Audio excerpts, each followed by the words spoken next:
নমস্কার বন্ধুরা, কেমন আছেন সবাই? আজকের এই আলোচনায় আপনাদের সকলকে স্বাগত। আজ আমরা এমন একটা বিষয় নিয়ে কথা বলবো যেটা আমাদের সকলের জীবনের সাথে ওতপ্রোতভাবে জড়িয়ে আছে, কিন্তু আমরা অনেকেই সেটাকে খুব একটা গুরুত্ব দিই না। আজকের বিষয় ডেইলি সেভিং রুটিন, ছোট অঙ্ক বড় সিক্রেট। হ্যাঁ, শিরোনামটা শুনে হয়তো অনেকের মনে হচ্ছে ছোট অঙ্ক আবার বড় সিক্রেট হয় কি করে, বা আমি তো অল্প রোজগার করি, আমার পক্ষে কি আর বড়লোক হওয়া সম্ভব? বিশ্বাস করুন, আজকের এই 10 মিনিটের আলোচনা আপনার চিন্তাভাবনার জগৎটাকে সম্পূর্ণ বদলে দিতে পারে। আজ আমি কোনো বড় বড় ফাইন্যান্সিয়াল থিওরি বা জটিল অর্থনীতির কথা বলবো না। আজ কথা হবে একদম সাধারণ, মাটির কাছাকাছি কিছু হিসেব নিকেশ নিয়ে, যা আমি, আপনি এবং আমরা সবাই করতে পারি। চলুন শুরুটা করা যাক একটা খুব সাধারণ প্রশ্ন দিয়ে। মাসের শেষে যখন আপনার স্যালারি অ্যাকাউন্টে টাকা ঢোকে বা আপনি হাতে পেমেন্ট পান, তখন আপনার প্রথম চিন্তাটা কি হয়? ইস, এই বিলটা মেটাতে হবে, ওই লোনটা শোধ করতে হবে, বা একটা নতুন জুতো কিনতে হবে। আর মাসের 20 তারিখ পেরোতে না পেরোতেই আমাদের অনেকের পকেটে টান পড়ে যায়। তখন আমরা ভাবি, ইস, আমার ইনকাম যদি আরেকটু বেশি হতো তাহলে আমি ঠিক সেভিংস করতে পারতাম। কিন্তু বন্ধুরা, এটাই হলো আমাদের সবচেয়ে বড় ভুল ধারণা। আমরা ভাবি সেভিংস বা সঞ্চয় নির্ভর করে আয়ের ওপর, কিন্তু আসল সত্যিটা হলো সঞ্চয় নির্ভর করে অভ্যাসের ওপর, আয়ের ওপর নয়। আপনি যদি 10,000 টাকা রোজগার করে 500 টাকা বাঁচাতে না পারেন, তাহলে লিখে রাখুন, আপনি 1 লক্ষ টাকা রোজগার করলেও 5,000 টাকা বাঁচাতে পারবেন না। কারণ রোজগার বাড়ার সাথে সাথে আমাদের খরচ করার প্রবণতা বা লাইফস্টাইল ইনফ্লেশনও বেড়ে যায়। তাহলে উপায় হলো এই ছোট অঙ্ক। আসুন একটু অঙ্ক কষি। ধরুন আপনি প্রতিদিন মাত্র 20 টাকা করে বাঁচাতে শুরু করলেন, মাত্র 20 টাকা। আজকের দিনে 20 টাকায় কি পাওয়া যায়? 1 কাপ ভালো কফিও হয়তো হয় না, 1 প্যাকেট চিপস বা রাস্তার ধারের সাধারণ টিফিন। এই 20 টাকাটা আমরা প্রায়ই অবহেলায় এখানে সেখানে খরচ করে ফেলি, কখনো অপ্রয়োজনীয় চায়ের কাপে, কখনো বা খুচরো কোনো জিনিস কিনে। কিন্তু এই 20 টাকা যদি আপনি প্রতিদিন জমান, তাহলে মাসে হয় 600 টাকা, বছরে সেটা দাঁড়ায় 7,200 টাকায়। আপনি বলবেন, মাত্র 7,200 টাকায় কি হবে? এতে তো আমার জীবন পাল্টাবে না। ঠিক কথা, কিন্তু ম্যাজিকটা এখানে নয়। ম্যাজিকটা হলো সময় এবং কম্পাউন্ডিংয়ের মধ্যে। আইনস্টাইন কম্পাউন্ড ইন্টারেস্ট বা চক্রবৃদ্ধি সুদকে বিশ্বের 8ম আশ্চর্য বলেছিলেন।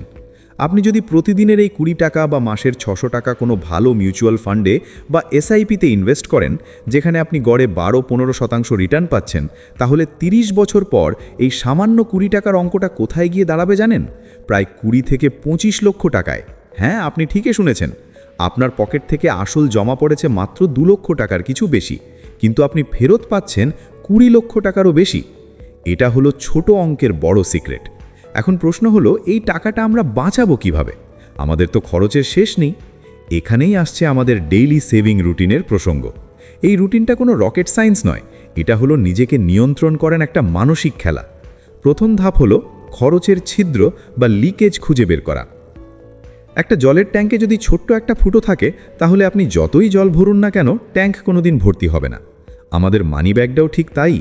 খেয়াল করে দেখবেন, আমরা বড় খরচের হিসেব রাখি, বাড়ি ভাড়া, ইলেকট্রিক বিল, বাচ্চার স্কুল ফি, কিন্তু আমরা হিসেব রাখি না সেই অটো ভাড়াটা যেটা হেঁটে যাওয়া যেত, সেই সাবস্ক্রিপশনটা যেটা আমরা দেখি না, বা ওই অনলাইনের অফার দেখে কেনা অপ্রয়োজনীয় জিনিসটার। আপনাকে আজ থেকে একটা কাজ করতে হবে। প্রতিদিন রাতে ঘুমানোর আগে মাত্র 2 মিনিট সময় দিন। সারাদিনে কোথায় কোথায় খরচ করেছেন সেটা একটা ডায়েরিতে বা মোবাইলের নোটপ্যাডে লিখুন। 1 টাকা খরচ করলেও লিখুন। বিশ্বাস করুন, 1 সপ্তাহ পর যখন আপনি ওই তালিকাটা দেখবেন, আপনি নিজেই চমকে যাবেন। দেখবেন এমন অনেক খরচ আপনি করেছেন যা না করলেও আপনার জীবন দিব্যি চলে যেত। এই সচেতনতাটাই হলো সেভিংসের প্রথম ধাপ। দ্বিতীয় ধাপ 24 আওয়ার্স রুল। আমরা এখন এমন এক যুগে বাস করি যেখানে কেনাকাটা করা খুব সহজ। 1 ক্লিকেই অ্যামাজন বা ফ্লিপকার্ট থেকে জিনিস চলে আসে। এটাকে বলে ইম্পালস বাইং বা আবেগের বশে কেনাকাটা। যখনই আপনার মনে হবে কোনো একটা জিনিস কিনবেন, অবশ্যই যেটা নিত্য প্রয়োজনীয় নয়, যেমন নতুন ঘড়ি বা ফ্যান্সি গ্যাজেট, তখন নিজেকে 24 ঘন্টা সময় দিন। জিনিসটা কার্টে অ্যাড করুন, কিন্তু বাই বাটনটা টিপবেন না। 24 ঘন্টা পর নিজেকে প্রশ্ন করুন, এই জিনিসটা ছাড়া কি আমার চলবে না? 80% ক্ষেত্রে উত্তর হবে চলবে, আর সেখানেই আপনার পকেট বেঁচে গেল। এই ছোট ছোট না কেনা জিনিসগুলোই মাস শেষে একটা বড় অঙ্কের সেভিংসে পরিণত হয়। তৃতীয় ধাপ, নিজেকে প্রথমে পেমেন্ট করুন। ওয়ারেন বাফেট একটা দারুণ কথা বলেছিলেন, খরচ করার পর যা থাকে তা জমাবেন না, বরং জমানোর পর যা থাকে তা খরচ করুন। স্যালারি পাওয়ার সাথে সাথেই আমরা আগে বাড়িওয়ালাকে, মুদি দোকানদারকে বা ইলেকট্রিক অফিসকে টাকা দিই, কিন্তু নিজেকে কি টাকা দিই? না। আপনার ডেইলি সেভিং রুটিনের একটা অংশ হওয়া উচিত অটোমেটিক সেভিংস।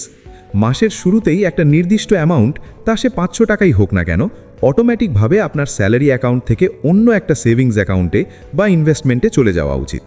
ওই টাকাটা আপনার জন্য মৃত বলে ধরে নিন, ওটা আপনার কাছে নেই। বাকি টাকা দিয়ে সংসার চালান। দেখবেন অভাবের সময় মানুষ ঠিক মানিয়ে নেয়, কিন্তু টাকাটা হাতে থাকলে সেটা খরচ হয়েই যাবে। এখন অনেকেই বলতে পারেন, আমার তো ইনকাম খুব কম, আমি কি করে বাঁচাবো? দেখুন, সঞ্চয় করাটা একটা মানসিকতা। আপনি যদি দিনে 10 টাকাও বাঁচাতে পারেন তাহলেও বাঁচান। একটা মাটির ভাঁড় বা পিগি ব্যাংক কিনুন। রোজ বাড়ি ফিরে পকেটের খুচরো পয়সাগুলো সেখানে ফেলুন। শুনতে খুব শিশুসুলভ লাগছে, লাগুক, কিন্তু 1 বছর পর ওই ভাঁড় ভাঙলে যখন দেখবেন 5-6 হাজার টাকা জমে গেছে, তখন সেই আনন্দটা আপনাকে আরও বড় সঞ্চয় করতে উদ্বুদ্ধ করবে। এই ছোট জয়গুলো আমাদের ব্রেনকে পজিটিভ সিগন্যাল দেয়। আরেকটা গুরুত্বপূর্ণ বিষয় হলো ল্যাট ফ্যাক্টর। বিদেশে এটাকে কফির সাথে তুলনা করা হয়। আমাদের দেশে আমরা এটাকে বলতে পারি চা সিগারেট ফ্যাক্টর বা ফাস্ট ফুড ফ্যাক্টর। আপনি কি জানেন, দিনে 2 বার বাইরে খাওয়া অস্বাস্থ্যকর স্ন্যাক্স বা ঘন ঘন চা সিগারেট বন্ধ করলে আপনার মাসে কত টাকা বাঁচতে পারে? এবং সবচেয়ে বড় কথা, এতে আপনার শরীরও ভালো থাকবে, মানে ভবিষ্যতে ডাক্তারের খরচও বাঁচবে, অর্থাৎ double savings. Health is wealth কথাটা তো শুনেছেন, কিন্তু হেলথ ভালো রাখলে যে লিটারেলি ওয়েলথ বাড়ে সেটা আমরা ভুলে যাই। বন্ধুরা, ধনী হওয়ার কোনো শর্টকাট রাস্তা নেই। যারা লটারিতে কোটি টাকা জেতে, পরিসংখ্যান বলে তাদের মধ্যে 70% মানুষ 5 বছরের মধ্যে আবার আগের অবস্থায় বা তার চেয়েও গরিব হয়ে যায়। কেন জানেন? কারণ তাদের কাছে টাকা তো এসেছিল, কিন্তু টাকা ধরে রাখার মানসিকতা বা মানি ম্যানেজমেন্ট স্কিল ছিল না। কিন্তু আপনি যখন তিলে তিলে ছোট ছোট অঙ্ক জমিয়ে ডিসিপ্লিন বা শৃঙ্খলার মাধ্যমে টাকা জমাবেন, তখন আপনি শুধু টাকাই জমাবেন না, আপনি একটা চরিত্র গঠন করবেন। আপনি শিখবেন ধৈর্যের গুরুত্ব। আজকের এই আলোচনার মূল নির্যাস হলো, কালকের জন্য অপেক্ষা করবেন না। সামনের মাস থেকে শুরু করব, নতুন বছরে শুরু করব, এই কথাগুলো হলো সবচেয়ে বড় মিথ্যে। শুরুটা করতে হবে আজ, এখন। আপনার ডেইলি রুটিনে এই ছোট ছোট পরিবর্তনগুলো আনুন। 1. নিজের খরচের হিসেব রাখুন। 2. অপ্রয়োজনীয় খরচ বা আবেগের বশে কেনাকাটা বন্ধ করুন। 3. ইনকাম হাতে আসার সাথে সাথে একটা অংশ সরিয়ে ফেলুন। আর 4. রোজ অন্তত 10-20 টাকা হলেও জমানোর অভ্যাস করুন। মনে রাখবেন, বিন্দু বিন্দু জলেই সিন্ধু হয়। একটা বিশাল বড় গাছ একদিনে তৈরি হয় না, একটা ছোট্ট বীজ থেকে শুরু হয়। আপনার আজকের জমানো এই ছোট অঙ্ক আগামী 10-15 বছর পর আপনার জীবনের কোনো বড় স্বপ্ন পূরণ করবে। হতে পারে সেটা আপনার নিজের বাড়ি, বাচ্চার উচ্চশিক্ষা বা আপনার নিশ্চিন্ত অবসর জীবনযাপন। ওই যে কথায় আছে না, টাকা কথা বলে। আপনি যদি আজ টাকাকে রক্ষা করেন, ভবিষ্যতে টাকা আপনাকে রক্ষা করবে।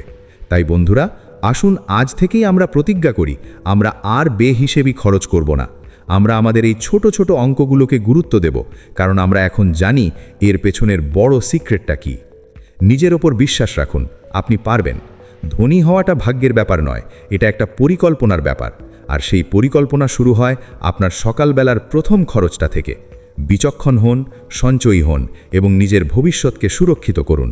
সবাই ভালো থাকবেন, সুস্থ থাকবেন এবং অবশ্যই সঞ্চয় করবেন। ধন্যবাদ।